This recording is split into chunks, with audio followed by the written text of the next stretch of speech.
So, good morning guys, no? Time check, 6:38 a.m. ng 10th of January. Um, I'm sorry. Update lang, no? Kanina, nung pumasok ako, isa sa mga katim ko nag-message. Hindi nag-message, pero sinabi sa akin na email. So, yun, sa email, sinabi niya na meron siyang friend na parang nanghahanap ng urgent cold caller. So, yun, wala akong alam sa cold calling pero pinatos ko na. Siyempre, titignan ko muna kung ano yung para bang ibibigay, especially alam ko per sale talagang laging may quota kasi aanhin ka nila doon kung di ka naman nila pagkikinabangan, 'di ba?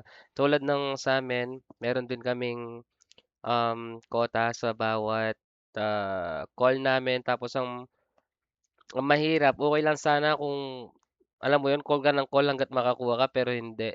Every 10 call, supposedly dapat maka-close ka or every 24 calls, at least maka-close ka ng isa which is mahirap talaga kasi yung sa Assure yun, kung i-explain ko siya parang ganito siya. Yung binebenta mo, hindi siya parang related sa tinatawag ng customer. Kunwari, bibili ng bote yung customer mo, tapos bibentahan mo bakal. Ganun siya kahirap. Pero syempre, as long as you practice, fake it till you make it, sabi nga nila. So, yun. So far, this coming 12, syempre, or 11, bukas pala, birthday ng isa naming ka-team. Tapos nagyaya na. Hopefully makapunta tapos um wala pang nagawa pero this day off hopefully magi-start na ako or hindi next day off yan nakasama naman pala sa vlog ko yan.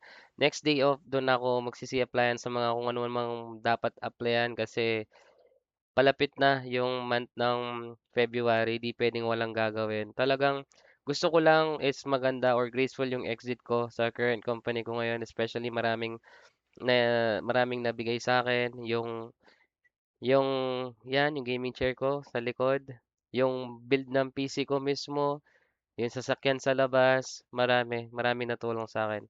So, yun lang yung update ngayon for the 10th of January. So,